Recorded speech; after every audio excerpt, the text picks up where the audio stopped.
Good morning, from Robert Radford with 50 Years of Chess. I've got another one for you today, another game, and it's from the 2005 Congress, Bristol Congress. The game was played on the 29th of the 1st, which is January 2005, so that was some time ago. My opponent is Anton Muller. I played him a few times. I think we're about a 1 win each and a draw, something like that. Maybe 2 wins to me and 1 win to him. I think he won last time we played. This game was interesting, and I'm going to share it with you now, with an unusual outcome. So, I was white, and it began as e4, c5, Sicilian. So, knight f3, d6, d4, cd, knight takes d4, knight f6, knight c3, a6, which is the Radford system, the Radford system. Good system. I've used it many times. It's still probably, in my opinion, the best system for black to employ against white's open play. a4 to prevent that a5 push. Knight on b to d7. Bishop e3. e6. Bishop e2. Bishop e7. Castles, castles. g4.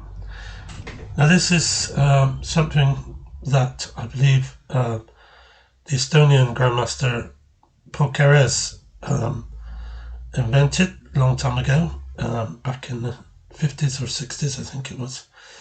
It's a good plan to push, but it may not be in the exact move order I've done, but the g4 push was definitely worse. Knight on d7 to c5. So he's got 2 knights attacking the e-pawn. So I play f3, supporting those 2 pawns. Queen c7, queen d2, e5, knight into f5. I had to think about it, and there was only no choice. If I go on knight to b3, he would double my pawns up on b3. So this seemed okay, and I don't mind if the pawns are doubled here, because it will. I can retake probably with a g-pawn, and it would give me an attack against his g7 square. So there we go. So he's played rook c8. So he's lining up against his c-pawn. Now this is why I quite like castling kingside against the Sicilian, because it gives him no target on that half-open c-file. Whereas if you castle queenside and you get a lot of play down the kingside, you're also open to counter-attack down the queen side of white. So I played the rook from a1 to d1.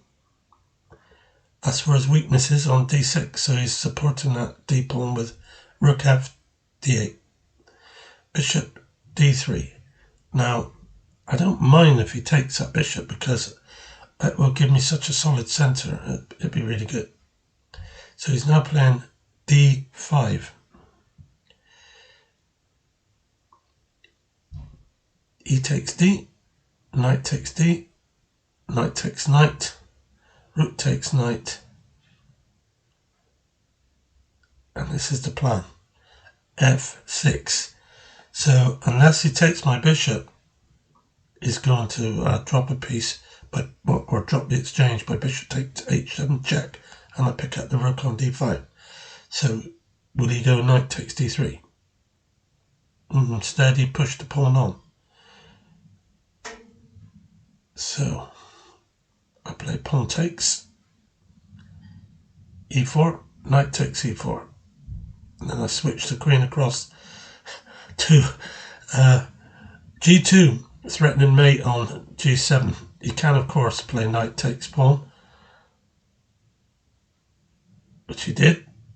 And I played rook takes knight, bishop takes knight, queen takes rook. So there you go. I caught him in a combination there, and I ended up coming out a piece up, a whole bishop up for a pawn. So that's pretty good, not bad at all. We played bishop into e5. Rook d2, protecting the h-pawn. Bishop takes on b2. Rook across to f2, attacking that f7 square. He's protecting it with the queen, which was on c7, and he's moved it across to e7, protecting it, but also that he can either bring his bishop back f6 or can even check me on g5 should I move my bishop away from e3. He is attacking e3. So, queen to f5. Queen to e6. Queen takes h7 check. King f8. Queen h8 check. King to e7. Now, at this stage, our clocks are going down fast. Both of us, both me and Anton. We haven't got a lot of time left. I've got a bishop hanging on e3. So instead of moving the bishop, I moved the queen to h4 check, because it's always good to be doing this sort of thing when you're running down on time. He played the bishop back to f6, and then queen across to b4 check, king h8, bishop to f4, queen to g4 check. I went king h1. Now he's moved his bishop back, hitting my queen. So he's got my bishop pinned at the moment. So I brought my queen back to e1. So there's no more checks for him except on d5 or c6 if he can get his queen there.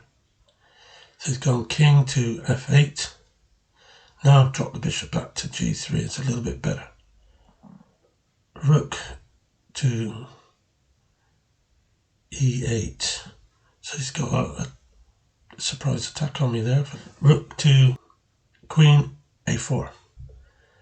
Queen c3, and at this point the clock ran out for Anton.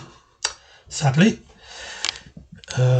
it's that sort of situation near an end when it's a time scrabble. You can't force mates and things often. You just gotta keep ahead of your opponent on the clock and just play actively, so you're not seen to try to be winning on time. Though to me, it's all part of the game. So there you go. That was a game with Anton. I don't like winning on time, but I'll take a win no matter how it comes, to be honest. But he did get his revenge later. Not straight away, because I beat him again in April that year, but he did get his revenge much later. I think it's about 2016, 17, something like that. So, thanks for watching, and I'll have another game for you pretty soon. Bye.